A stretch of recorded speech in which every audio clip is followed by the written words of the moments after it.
was a little sad about this because I'd been so looking forward to coming to Fraunces Tavern to give this talk in person. I'm a native New Yorker, and Fraunces Tavern spurred an interest in the revolution in me at a very early age, so it would have been like a homecoming of sorts. But alas, it was not to be. But the reason I'm no longer despondent is because seeing all of you guys show up, and from all over the country and also Canada, it's really quite spectacular. So thank you very much, and I hope you glean something from this, and it's worth your time. As a last little bit of by way of introduction, before we get into the meat of this topic, my book, I just found out today, is now 40% off from Pen Press. So it's penpress.org.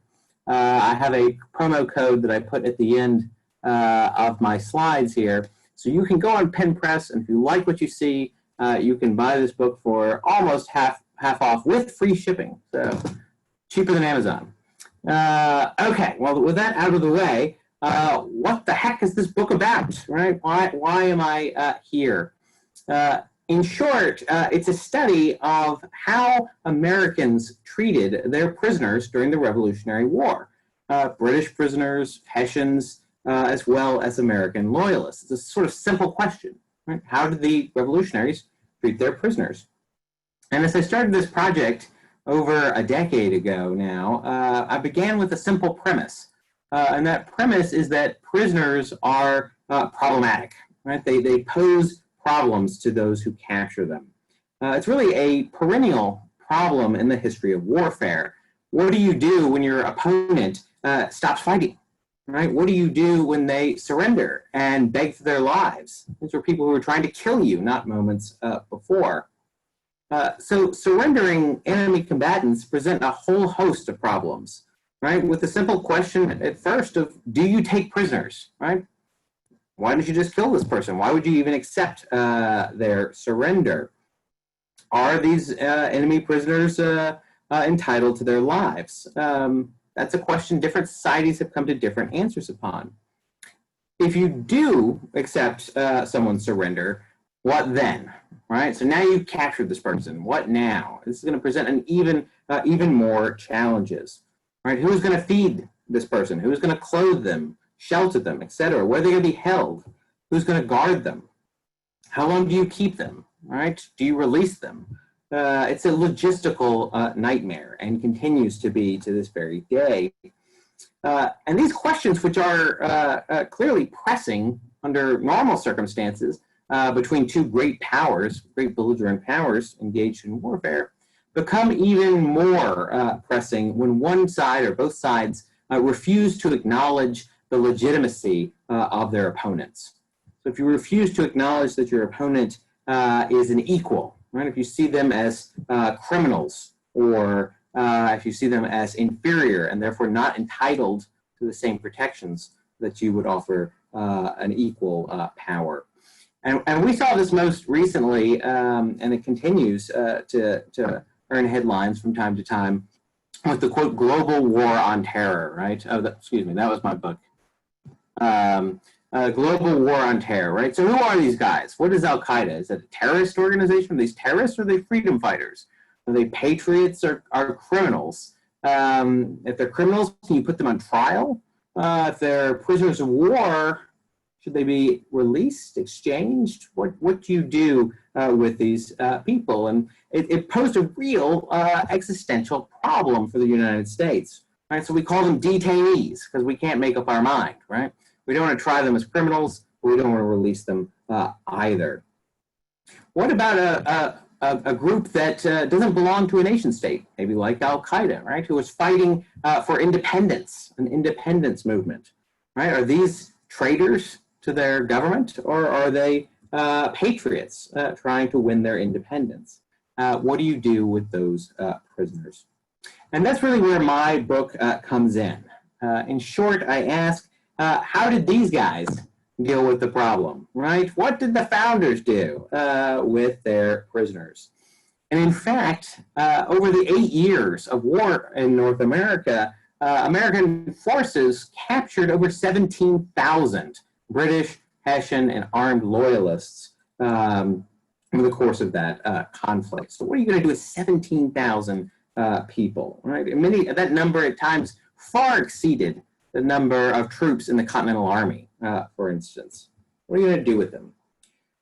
So that was my mission. I had to sort of figure this out. And in order to puzzle this problem and try and figure this out, I had to go back in time a little bit, and I had to go across the Atlantic Ocean. I had to leave North America, and I had to go back to Europe in roughly the middle decades of the 18th century, a period that scholars call the Age of Enlightenment. And I had to figure out, what did war look like there? And so this painting here is illustrative of what warfare looked like in the 18th century.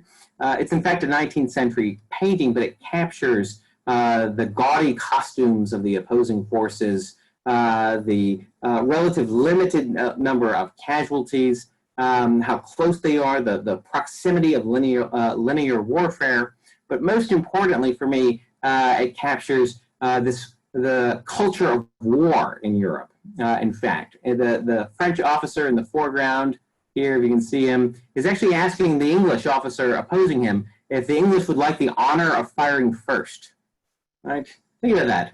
Right? Would you offer your opponents the opportunity to shoot first? That doesn't seem to make any sense. Right? So warfare in the 18th century is clearly very different than warfare as we know it today. And in fact, scholars call this the age of limited warfare. Warfare is limited and constrained. Europeans certainly believe that war is necessary, and in fact, they're at war for most of the 18th century, but they do so with very limited means, very limited goals, right? Redraw a map slightly here, put a different prince on a throne over there, etc. So the crowned heads of Europe had developed a monopoly on warfare. War would be waged by these regular armies, standing armies, almost professional soldiers that would fight according to these rules. And in this sort of limited version of warfare, very different than the wars of the 17th century that were incredibly gruesome and bloody and uncontrolled, unrestrained, in this idealized 18th century European vision of warfare, prisoners would be well treated, right? They would be treated humanely. They really use this word, humanity, according to the dictates of humanity. The key here is that you don't want your expensively trained soldiers in enemy custody for long, right? You've trained them, you've equipped them, you want them back in your army. You want to get these guys back as quickly as possible. So the goal of capturing prisoners became not enslaving them or torturing them, or killing them, but instead to return them in exchange for your own soldiers in enemy custody. That's the sort of key there. So at the beginning of any war, the belligerent powers, right at the beginning, would sign what's known as a cartel. And a cartel is roughly a treaty signed between two powers that specifies how prisoners will be treated, and most importantly, how and when they will be exchanged. So the cartel signed between France and Britain on the eve of the 7 Years' War, or as we call it in America, the French and Indian War, stipulated that you could only hold prisoners for 2 weeks. They had to be exchanged within 2 weeks. Okay, well, that's interesting. How are you going to enforce that, right? This is an era before the United Nations, before international law, before large courts. How are you going to make sure that both sides uphold their end of the bargain? And the first way, the most important way, is a shared notion, a sort of pan-European notion of the culture of honor among gentlemen. Gentlemen officers who gave their word of honor were meant to uphold it. And if they didn't uphold their word of honor, they would face discredit, disgrace, potentially even a duel. It was a real life and death stuff, this honor. Just ask Alexander Hamilton. So this culture of honor, of upholding these rules among officers, was really key to this system. This painting, I think, is just wonderful. You can go see it at the Princeton Art Museum. It shows a British officer with his Spanish captive after the siege of Gibraltar during the latter stages of the American Revolutionary War. And this British officer is engaging a sort of gentlemanly conviviality with his Spanish captor. They're almost certainly both speaking French, and they're part of this sort of culture of gentlemen officers that know the rules of how war should be played. The Spanish officer has given his parole. He's offered his parole from the French meaning word. He's given his word of honor that he won't escape or try to fight until he's exchanged, and consequently, he's earned a table at the British officers, or a seat at the British officers' dining table. These two men in the 17th century would probably have tried to hack each other apart. A Protestant and a Catholic in the wars of religion would not have engaged in this type of activity, much less had a painting made of it to commemorate the scene. So warfare clearly is very, very different. But yet, there are still times where this system doesn't quite work. It's an idealized system. It doesn't quite work. And in that particular place, European intellectuals, men like Aimé de Vattel, who was a Swiss jurist, basically codified what to do. And they called this the law of nations. That civilized nations, by that they mean European nations, will follow these rules. If you don't follow the rules, there are repercussions. And the repercussions are known as retaliation, the law of retaliation. So if this British officer were to injure his Spanish captive, the Spanish were entitled to retaliate on a British officer proportionally. And proportionality is really key there, right? They're gonna, it's a tit for tat retaliation. And more often than not, and in fact, most of the time, you didn't actually have to retaliate on anybody in European warfare in the 18th century. You just had to threaten it. You just had to say, you know, we will invoke the law of retaliation. And usually that was enough to shame your opponent into playing by the rules. So some combination of these codified law of nations, as well as this culture of honor among officers, served to limit the destructiveness of warfare on the eve of the American Revolution. But surely you ask, what about war in America? We all know that America is different, right? Well, it was. Warfare in America was, in fact, very different. And that is because largely the presence of a different type of combatants, the indigenous population of North America, Native Americans. Native American cultures had their own ways of fighting, their own ways of war. And that was oftentimes very much at odds with European ideas about what constituted legitimate or illegitimate violence. Europeans had very different ideas about that. And so consequently, when these two different military cultures, Europeans and their colonial settlers, go to conflict, or are in conflict with Native Americans, violence escalates. So they're not speaking the same language about what is acceptable in warfare. Nonetheless, in the period between roughly 1675 and 1775, that century, even colonial Americans were doing everything in their power to wage war like the Europeans. They didn't want to be seen as provincial or backwoods people, rough and tumble. They wanted to be seen as Britons, as fellow British people who shared the same codes of conduct and behavior. And I think this painting of Sir William Johnson really captures that. This is done in the aftermath of his victory at the Battle of Lake George. William Johnson is not, in the center here, is not a British officer. I mean, he's not from Britain. He's a colonial American of Irish ancestry, and he's commanding predominantly American provincial forces. But he's won this great victory, but he wants to show himself as a man of humanity, right? He's restraining the Mohawk warrior, his ally, from scalping and killing the poor French wounded officer, the Baron Dieskau, right? He's sending a message that he's a good European officer. He's playing by those rules. And for the most part, in the 7 Years' War, the French and Indian War, these rules work. They play out the way they're supposed to play out. The examples that we think of when they fail, most predominantly made famous by the last of the Mohicans, the failure of the French general, the Marquis de Montcalm, to protect his prisoners, his paroled prisoners from his allies after the Battle of Fort William Henry, that was a cause célèbre. That created an international scandal. That was a huge deal. Even when they're in the breach, these examples serve to reinforce the fact that warfare, even in America, followed these European norms.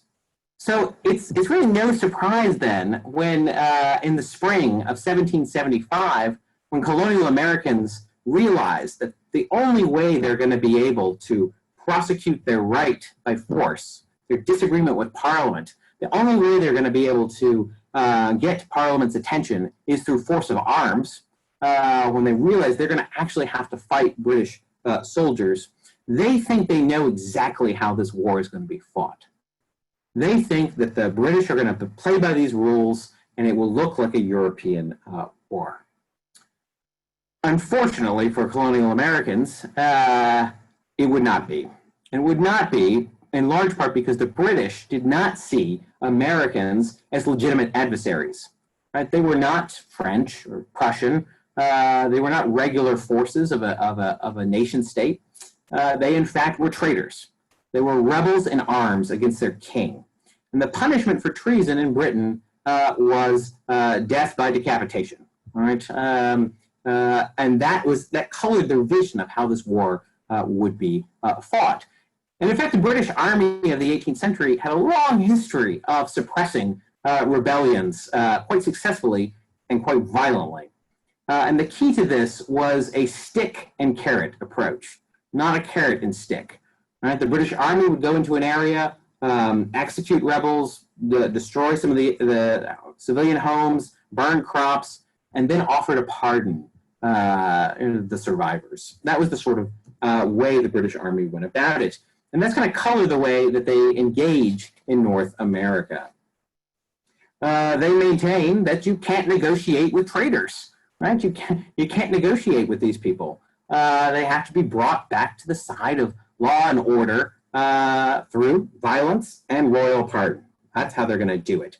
So they refuse to exchange prisoners. From the very beginning, they say, we're not going to negotiate with you. We're not going to exchange prisoners. We're definitely not signing a cartel because that would legitimize you, right? That would make you look like a legitimate military, legitimate power, and you're not. You're criminals. So, okay, you're not going to exchange them. You're not going to sign a cartel. Well, then surely they started executing them, right? No, right? They're not going to do that either. For one, they captured too many too quickly, and for two, the British High Command is constrained, right? It's the stick and the carrot. They are fighting, in many ways, for the hearts and minds of the population. And they use that phrase, hearts and minds of the population. And they are striving as best as they can to win the Americans back. So if you just killed 6,000 American soldiers, it's not going to do it, right? It's not going to solve the problem. So consequently, these American soldiers and sailors are going to exist in a kind of limbo, a liminal space between prisoner on the one hand and criminal on the other. They're very similar to the Al-Qaeda detainees, right? They're neither criminals nor prisoners of war. What do you do with them? Over the course of the 8 years of war, the British will capture somewhere between 20 and 30,000 American prisoners, which doesn't sound like that many, but considering the population of the colonies, the white population, free population of the colonies was like 2 million. 30,000 people is not insignificant. It's about the size of the population of Philadelphia, which is the largest city in North America at the time. So what are you going to do with them? Well, you can't let them go, but you also can't kill them. So they put them on ships. You guys have probably all heard of this. The HMS Jersey is the most notorious of a number of British warships that were converted into floating prisons. And the British had already done this in the past. These prisons had existed during the 7 Years' War to house French prisoners, etc. It's not new. The difference is you were only meant to be on these ships for like 2 weeks, and then you would be exchanged. Whereas now, many of these prisoners are going to sit on these prison ships for the rest of the war, if they survive that long. And in fact, most of them don't. You can imagine in these times of COVID how disease spreads so rapidly indoors, right? So imagine you're locked below deck on one of these prison ships that's meant to house something like 800 people, and there may be 1,200 of you cramped down below. Disease is going to spread rapidly. Malnutrition will set in. Historians estimate somewhere between 12 and 18,000 people, Americans, perish in British custody. So that's more than 50% of the number they had captured. And think about that for a minute, 50%. That number is outstandingly high. It is really unprecedented in 18th century warfare. Wow. How are the Americans going to respond?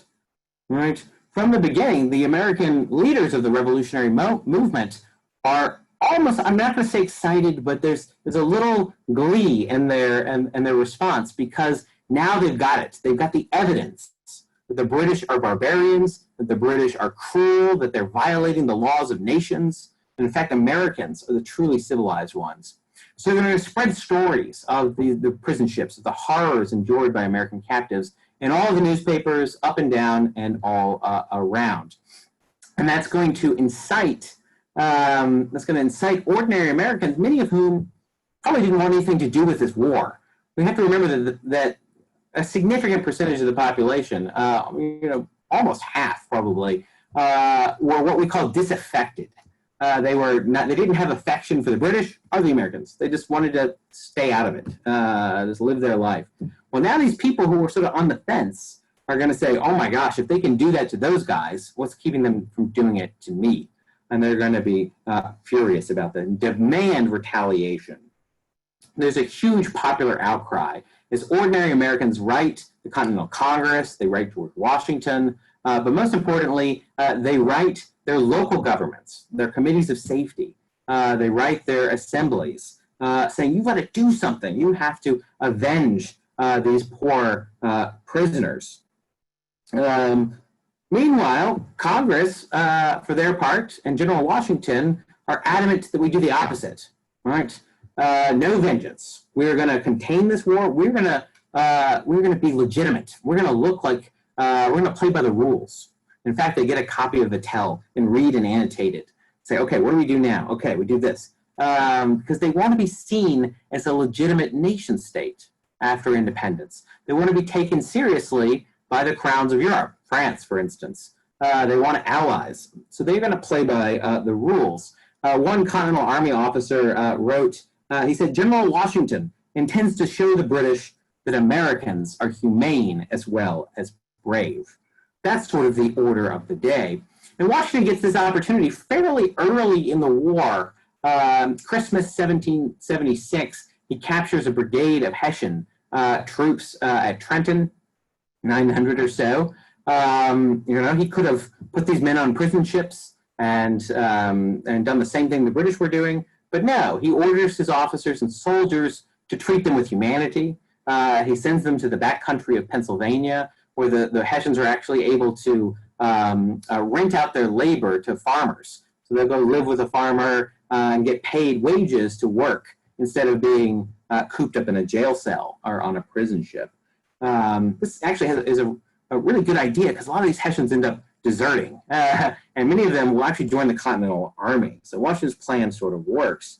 But nonetheless, news continues to come into all of these communities up and down the 13 new states about these British atrocities. Something has to be done. As one angry citizen writes, he says, the time has come to revenge the innocent blood of your murdered children. Right, we've had enough of this. You've got to do something. And because authority in this new republic came from the people, right? This is a republic founded upon the principle of popular sovereignty. The individual governments, especially the state governments, have to listen. Right? They have to listen to their angry constituents, and they have to do something. And so they engage in what I call in my book the politics of vengeance. They're going to retaliate on those around them as a way of placating their constituents, as a way of showing the British who's boss, much to the horror of both Congress early in the war and General Washington throughout the conflict.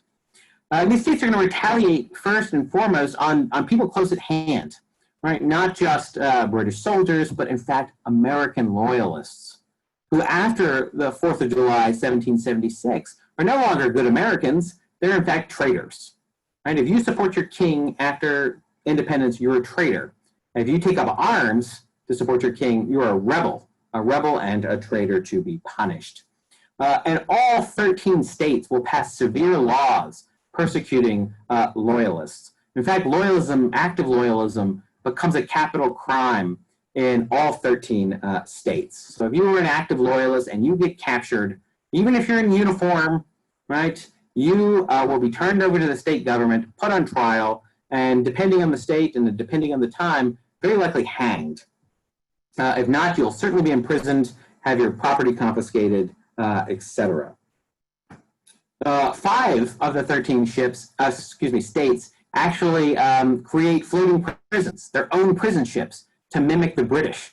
And they call them names like retaliation and revenge. They put first loyalists and then later British and Hessian prisoners on these prison ships as well. Connecticut actually converts a lead mine, 70-foot underground lead mine, into a prison. And they lower their prisoners in there, where very many of them perish. But that's the sort of legal apparatus of retaliation. There's also a whole nother world of extra-legal violence. And this is where ordinary citizens take matters in their own hands, where they'll go bang on a door, find a known loyalist, and string him up, for instance. One of these ordinary Americans from Virginia, a man by the name of Charles Lynch, was so prolific in his punishment of loyalism that they called the act of punishing loyalists Lynch's Law. Right? They'd be punished according to Lynch's Law. Or if you're going to hang a loyalist, it simply became known as lynching. It's a name that continues with us today, unfortunately. So how are loyalists going to respond? They're not going to be just passive victims and take this type of abuse. Whenever they can, they're going to retaliate in turn, right? They're going to go and do the same to Whig or Patriot neighbors, right? They're going to use weapons. They're going to rise up in insurrections whenever the British can support them. And so this is going to create a spiral of escalating violence that's going to occur wherever the British can project power and support the loyalists. What about British prisoners, right?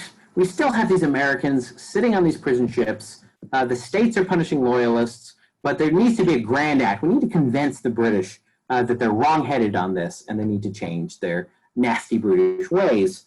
And Congress and the Continental Congress will get their opportunity. October of 1777, when General Horatio Gates captures General John Burgoyne at the Battle of Saratoga, famously painted here by John Trumbull. Huge victory, electrifies the continent. The first time an American army captures an entire British field force, over 6,000 men. Big deal, right? But here's the problem. Gates, here in the center, right here, is in fact an Englishman by birth. He served in the British Army with John Burgoyne from a very early age. They knew one another. And he decides to let him go. He, in fact, instead of the surrender of John Burgoyne, as this title says, it was in fact known as the Convention of Saratoga, which was effectively a treaty ending hostilities in the Northern District. So as long as the British left, they were free to go. They couldn't come back to America, but they could go back to England. They would not be prisoners. They would not become prisoners of war. You can imagine how when news of this great victory reaches the towns, how excited people are, and then to hear that Gates has let them go, the British are going to return home. No. We are not doing this. They're going to write their Congress delegates. They're going to write their own government saying, no, you have to detain him. Right? He's a barbarian. He incited the Six Nations of the Iroquois Confederacy to attack us on our frontiers. He didn't play by the rules, so why should we? And by this point, Congress listens. In January of 1778, Congress will vote to suspend the Convention of Saratoga. They're actually going to disregard the first international treaty agreed to by an American representative. it's a big deal. So instead of going home to England, these prisoners will then be sent into captivity. Stacking their arms, they'll go first to Boston. They'll be surrounding they're confined in the hills surrounding Boston for a year, but eventually Congress decides to send them to Virginia. In a winter's march, you can imagine the conditions was terrible. All along the roads as these prisoners enter towns, they're being pelted with stones, they're being called names, etc. Once they get to the camp, there's no supplies for them. Remember, Congress does not have the power to tax. Congress is funding this whole war on debt, borrowing, and begging. Congress has no money for them. Technically, the British should be paying for their own prisoners. That's how war works. The Americans should pay for their prisoners in British hands, and the British pay for their own prisoners in American hands. That's how war worked in Europe. But the Americans don't have money for the prisoners in New York, and the British say, if you don't give us our guys back, according to the convention, we're not going to pay for them. And so the British stop paying. And so these poor men, the men that become known as the Convention Army, will be marched from state to state, pawning them off on local towns and governments, people trying to support them, but they will wear out their welcome. They will be neglected for long stretches of time. They'll only have basically flour and water to eat. Malnutrition will lead to disease. In Pennsylvania, one British surgeon wrote, he said, "The men are falling sick so fast, there are not men enough to attend the sick or to bury the dead. The entire army is at the very jaws of death." The Americans, here's an example of the state of prisoners in the jail in Philadelphia, try to keep good records. They try to do what they can, but as it turns out, you cannot stem this tide unless they are released. As long as they're held in these camps, disease continues to spread. One British escapee reported that the prisoners in Lancaster die 3 or 4 a day. And this will go on for 5.5 years. The Convention Army will spend the entire rest of the war in American captivity. Fewer than 20% of them will be liberated at the end of the war and returned to England. For his part, George Washington is horrified. George Washington is the exemplar of Enlightenment warfare. This is not how he wants to play the game. This is not how war should be fought. He's deeply embarrassed, but he only controls the Continental Army, and really only the Northern Department of the Continental Army. Individual states have their own forces and their own militias. They're waging their own wars. The prisoners, once they're turned over to the states, he can no longer claw them back. He can't issue an order to Pennsylvania and say, you have to turn over these prisoners for exchange. Pennsylvania say, why? We don't have to do that. We're holding them for revenge, which is exactly what they do. Increasingly, many of even Washington's own officers come to believe that the time had come to fight fire with fire, that the British weren't playing with the rules, so, take off the gloves, George. If we're going to win this thing, we have to get in the dirt with them. Washington is always trying to stay above that, always trying to rein them in, very often unsuccessfully. But he gets his chance. He gets his chance in October of 1781, when the combined Franco-American army captures a British army at Yorktown, right? The siege of Yorktown. And boy, is this everything he's always dreamed about. A major European-style siege, right? He's got French troops there. He wants to look good in front of his French allies, and they win. They capture another roughly 6,000 men under Charles Cornwallis. Washington, however, has learned from Gates's mistake, and he will not issue a convention. This is going to be a surrender or a capitulation. Nonetheless, the terms offered Cornwallis are incredibly generous. Cornwallis himself is allowed to give his parole and go back to England. His officers are allowed to go to New York, British-occupied New York. Only the enlisted men and a handful of staff officers will be held in American captivity. Washington also guarantees them that they'll be treated well and given the same food as the Continental Army. You can imagine how news of this goes over back in the towns where their brothers and sisters are languishing in British captivity. They're furious, right? This is not how war is being fought. The British wouldn't do that for us. Why would we do that for them? They're angry at these generous terms, especially because Cornwallis himself had waged such a destructive war in the South. It was a really brutal civil war in the South. And so people want revenge. And Congress, for its part, cannot afford to feed these prisoners any better than they can the convention army. So they will move them into the interior to Virginia, Maryland, eventually Pennsylvania, to the same barracks that the convention army were held in. Here is a drawing done by one of the prisoners who survived camp security, showing his imprisonment within this pen, he calls it. And he writes here, Lord Cornwallis's army was shut up here like a toad in a hole and as full of venom. These British soldiers are furious at their conditions. They're not being fed, they're starving, and disease, of course, it begins to take its toll. 1781, yellow fever breaks out in Philadelphia. It's brought to the interior of these camps, York, Reading, Lancaster, Pennsylvania, and begins decimating the British prisoners from Yorktown.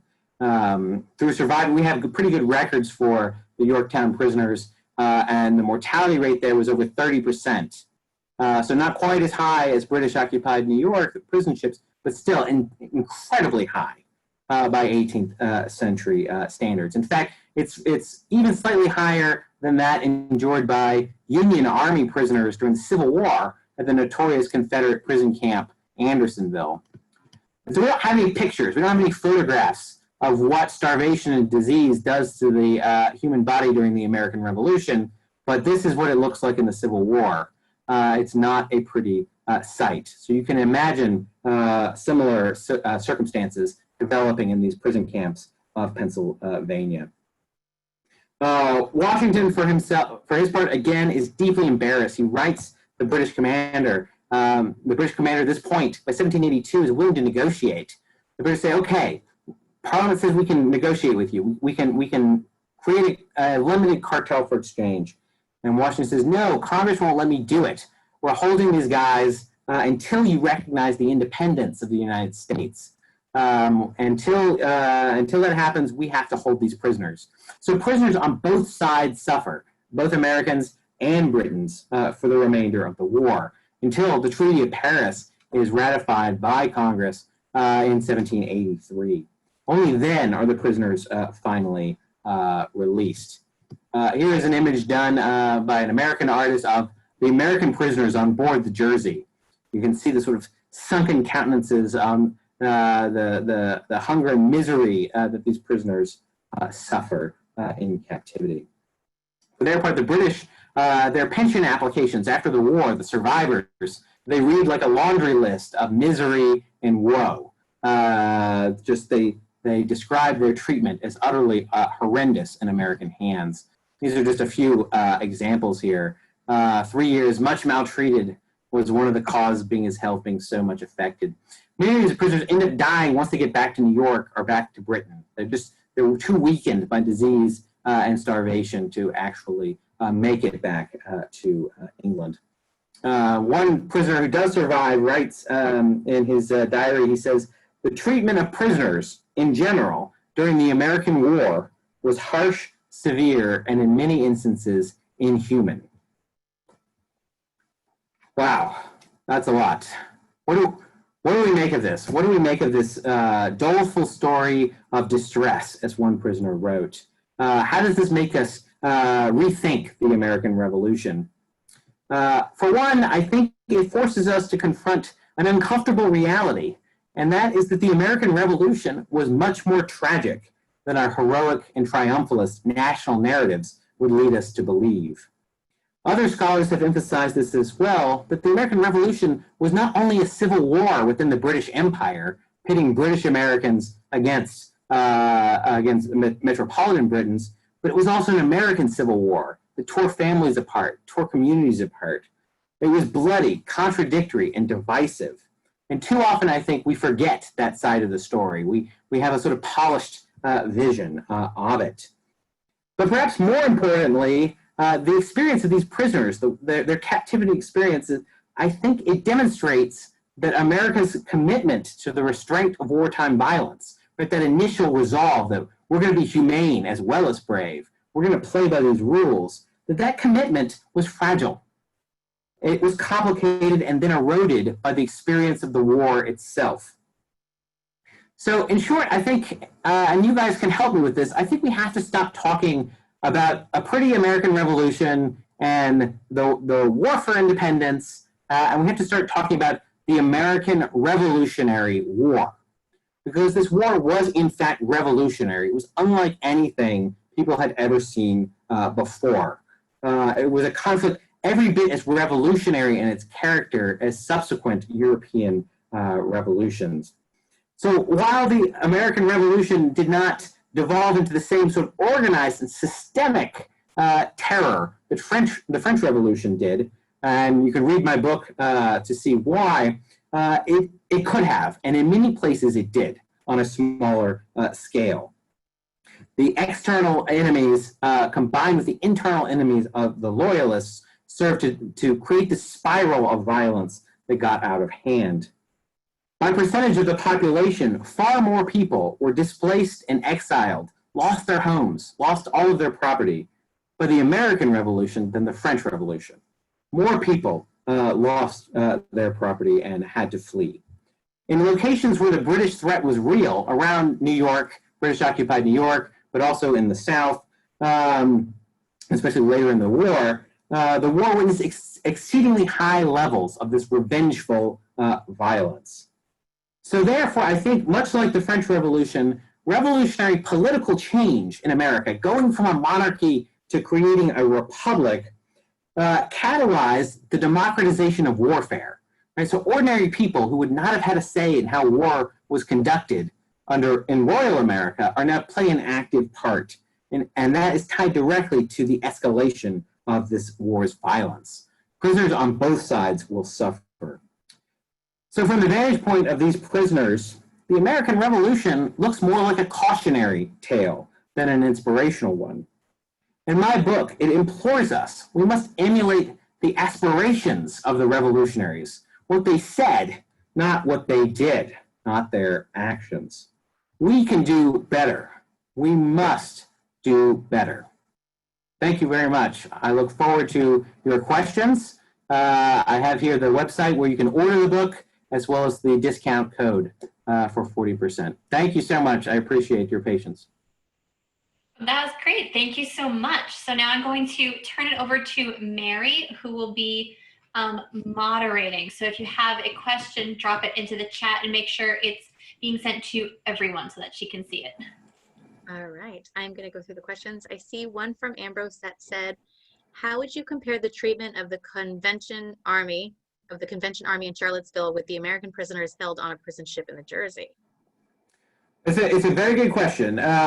So the conditions on the Jersey, because they were so tight and so confined, led to a higher mortality rate. There's no doubt about that.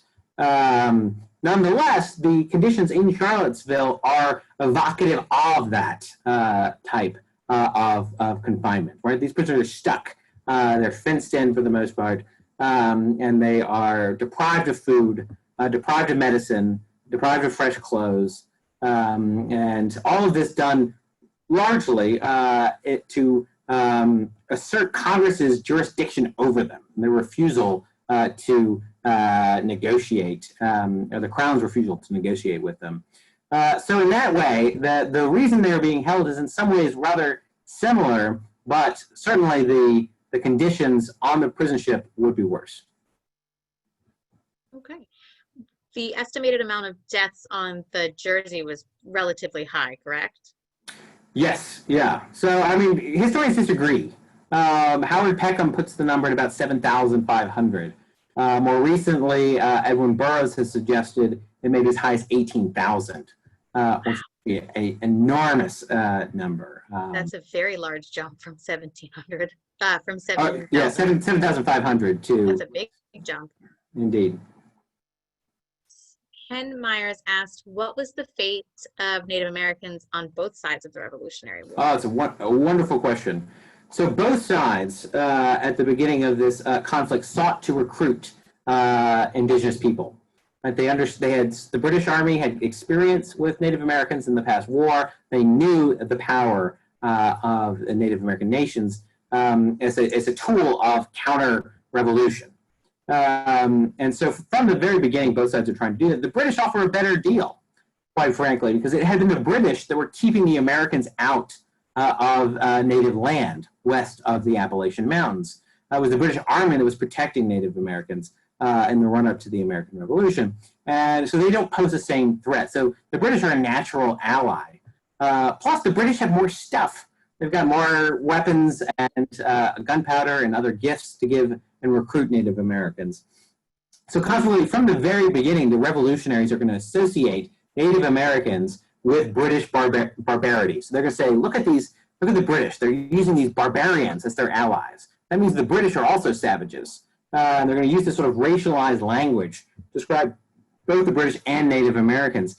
And so consequently, the treatment of indigenous people when captured is horrific. Basically, they don't take them. In fact, Native Americans very, very rarely are actually captured. They would just be put to death.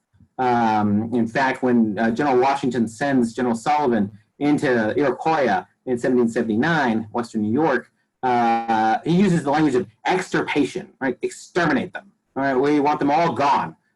He definitely does not want you bringing back Mohawk warriors to sit in a prison camp near Philadelphia. That's definitely not his goal.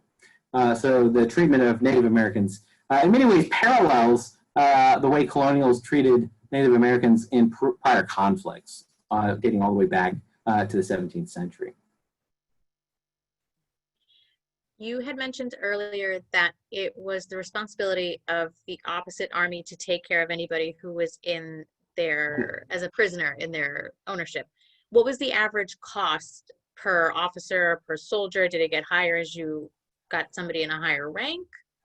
Oh, that's a really, really good question. Really good question. Very much. So if you were an officer in the 18th century, it was expected that you were a gentleman.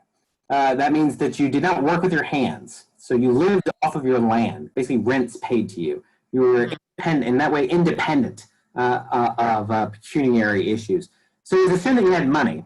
Because A, you had to put up money to actually buy your commission. To join the British Army, you had to cough up money to do it. So the assumption is that officers can pay for themselves. So from the beginning of the war, the idea was that British officers would be paroled. So they'd be allowed to live in a city. Say they could, live in let's say Boston after the British evacuate. You were paroled to Boston. You would have the limits of the town. You could rent a tavern until you were exchanged. The problem is these exchanges were relatively infrequent. And so these officers were in captivity for longer and longer and longer, and they start racking up debts. So everything's done on credit in the 18th century. Nobody's paying with cash. And so these officers are actually becoming very aggrieved because they can't get exchanged, and they're out of money, and they are so terribly in debt they can't get out of it. That's a real issue. Enlisted prisoners were issued a sort of standard, they had a sort of standard amount of, and I don't know offhand, but because it was measured in food, not money. A certain number of meat per day, a certain amount of flour, a certain amount of peas was the standard fare, tea, small beer, as they called it. And so that was calculated for each soldier was given this amount of food. And usually what happens is the British would send a merchant to the American camp where the prisoners were to actually buy the supplies and supply the prisoners. That, of course, breaks down with the Convention Army after January of 1778, when the British stopped doing that and stopped supplying them at all. On the American side, again, Congress cannot tax, so they cannot. So how are they going to raise money to pay for these guys? Originally, again, on credit, borrowing, but they stop. They basically run out of money at one point, and the Commissary General of Prisoners, the American Commissary, Elias Boudinot, has to spend 2,000 pounds of his own money, hard money, goes into New York City to supply these prisoners on the prison ships with new shirts and some food. So it varies over time, and as the war drags on, because we've got to remember this is an 8-year-long war. Yeah. Right? Think about the Civil War is 4 years. This is an 8-year-long war. It's a really long time, and so it gets worse and worse and worse as the war goes on. So the short answer was very expensive. Yeah, yeah. Effectively, at one point, Congress charges the British Crown for 1 year of subsisting the Convention Army. They charge them £200,000, Wow. which would be an out. I mean, I can't even.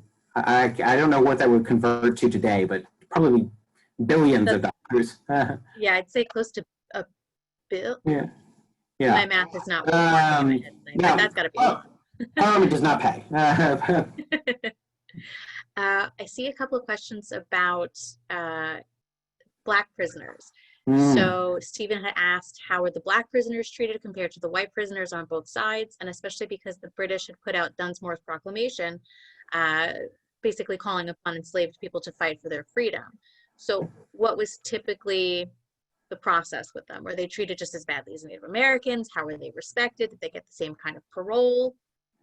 That is a great question, and one I deal with significantly in my book. At the beginning of the war, the British realize that they don't have that much support in America. Right? There are not that many loyalists. They're getting intelligence on the ground. They realize that they're going to need allies if they're going to win, because Britain has a very small army, actually, much smaller than France or Prussia, for instance. So they're going to need auxiliaries to beef up the size of their forces if they're going to win this war. Hence the alliance with Native Americans. And in Virginia, very early on in the war, Governor Dunmore issues this proclamation, which says, if you are a slave that belongs to a rebel master and you run away and come to me, join my army, you will be free. He raises a regiment of runaway slaves, arms them, etc. Unfortunately for these free slaves in Virginia, they are defeated in the Battle of Great Bridge in December of 1775. And many of them are captured. And here's the problem, right? What do? You've captured British soldiers, you've captured white loyalists, and now you've captured African-American loyalists as well.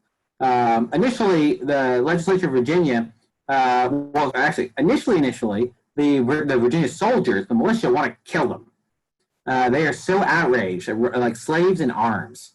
It's so outrageous to them that they have to be restrained from killing these prisoners. Then the Virginia legislature steps in and says, okay, here's what we're going to do. We can put them on trial, right? We put them on trial and hang some of them as an example. And they're probably they were heading in that direction when they are basically sued by the owners of the slaves, demanding that their property be returned. And so the slaves that are captured in arms, for the most part, are returned to a state of slavery to their masters. If a master cannot be determined, which happens sometimes, they would have an auction in the camp, the militia camp, and sell the slave to the highest bidder. And that was actually very common throughout the war. Many runaway slaves actually made it to the Hessian troops in New Jersey and ended up joining the Hessian garrison at Trenton. And some of these were captured. And what are you going to do with them? You can't treat them as prisoners of war. So they were actually sold right there on the battlefield on the day of the battle. And other times and places, they are sent to lead mines. Virginia will have a lead mine in Western Virginia where they mine for lead to make bullets. And they will send their slaves to work there. So the short answer is that the Americans refused to treat people of color in arms as legitimate combatants. They did not treat them the way they would white soldiers. The British, for their part, could have done a lot better job of sticking up for their African-American soldiers. It's really only at the end of the war, when Sir Guy Carleton is in command in New York, Parliament is basically like, return the slaves. Like, we're not bringing them back. It's in the treaty, give them, Washington's like, we want our slaves back. And Carleton says no. And he actually takes the surviving men and their families to Nova Scotia, to British-held Canada. But that is it's an exception, not the rule. Yeah, the Book of Negroes, that was what compiled that, essentially was written at Fraunces Tavern with the dual partnership between both sides. Excellent. That's our little tie to that. I like it. Good. Yeah. I saw one really cool question. Alex asks, what were the conditions provided to suspected defectors or loyalists in makeshift prisons operated on a local level, such as towns in the Hudson Valley? What was the last part? The town?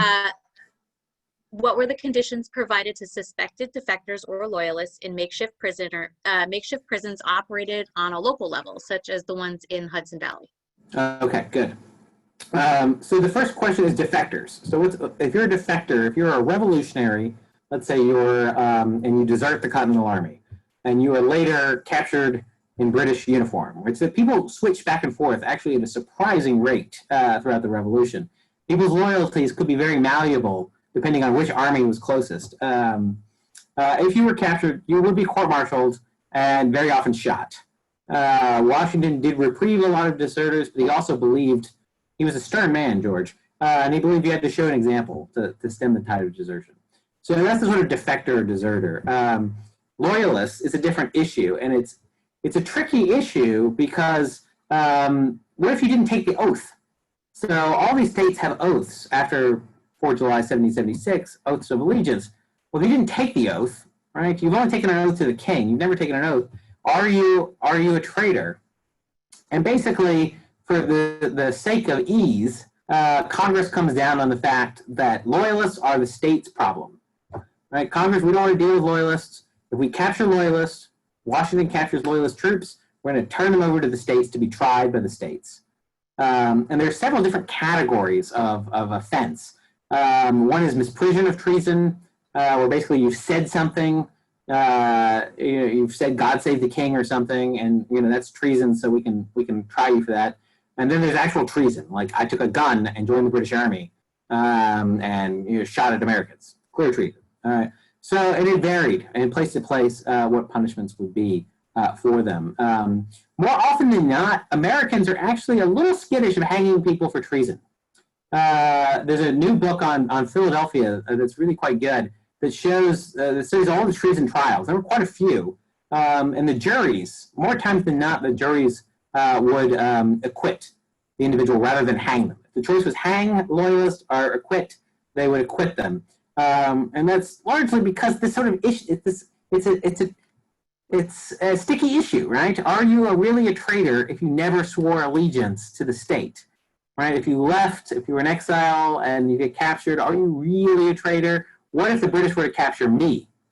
Right? Well, I've clearly taken an oath of allegiance to Pennsylvania. Does that make me a traitor? Yeah. Are they going to hang me? Despite a lot of enthusiasm, there's a lot of enthusiasm to hang traitors, especially early after independence. For the most part, juries, at least in Pennsylvania, seem to have demurred. I thought you were going to say there was going to be a lot more tar and feathering. But it was, so you have the legal apparatus, and this is an important distinction, right? You have the legal apparatus of the new state, right? So committees of safety and then courts. So the court systems are reinstated. And the legal apparatus is sort of drawn out because as a descendant of English people, you have a right to trial by jury. So you get a jury trial. Well, that's going to be drawn out. It can be messy. Juries, after all, an American jury found the Boston Massacre soldiers innocent, or largely innocent. So juries can be fickle. But then there's this whole other realm of extra legal violence, which is much, much, much more common, which is rather than, try this loyalist, if you just go and kidnap him. And this happens all the time around New York and along Long Island Sound. Groups of militia will go out, grab somebody in the middle of the night, and come back. Sometimes they hang them, sometimes they try to exchange them for Americans in British custody. It varies. But that extra legal response is, I would say, far more common. Interesting. Ethan just did the conversion rate for us. So he said 2,000 pounds sterling in 1776 equals approximately $420,000 today. Oh, okay. I was wrong. That's still a very large chunk of change. Yeah, a lot less than I thought. Still, quite a lot. I don't understand why they didn't pay. So strange. Our last question is a very nice, easy question, I think. we would like to ask you if you can come to Fraunces Tavern and have dinner with anybody, who would it be? Oh, if I could have dinner with anybody, who would it be? The Marquis de Lafayette. I find Lafayette to be utterly charming, and his life is just spectacular. He's just an idealist. The man believed in liberty, like in his bones. He believed in human liberty, and he was willing to sacrifice that over and over and over again, oftentimes in very foolish ways, in very selfish ways, right? I mean, he left his poor 13-year-old wife who was like pregnant to go. He was, he did a lot of things that were Committed to it. questionable choices. But to have some time to talk to someone who really espoused the best, I think, of the Enlightenment, the best of the American belief in liberty and popular sovereignty, and who did his best to bring that back to Europe. Again, in 1789, 1830, and again, 1848, the man would not give up. And so he's indefatigable. So that's my choice, Marquis de Lafayette. Yes, I love his farewell tour when he came back here, when Monroe Yes. asked back, and he was just, his face was everywhere, and he made that joke of he was sneezing into handkerchiefs that had his face on it, and he was like, this is crazy. It's But he was greeted by more people, what was it, than in New York City when he came here, than people met the Beatles at Shea Stadium. I Like, believe that's it. how big of a deal he was, and I don't think people understand that sometimes. I think you're right. He was a celebrity on both sides of the Atlantic. Very good answer. All right. Well, thank you for submitting your questions. Thank you, Cole, for all your great answers. Thank you, Mary, for moderating and keeping track of everything. So this is the end of our lecture. Thank you all for joining us, for spending your evening with us. Remember, a recording will be posted in the next few days on the website, so if you want to re-listen or share it with someone you think will like, it'll be on there.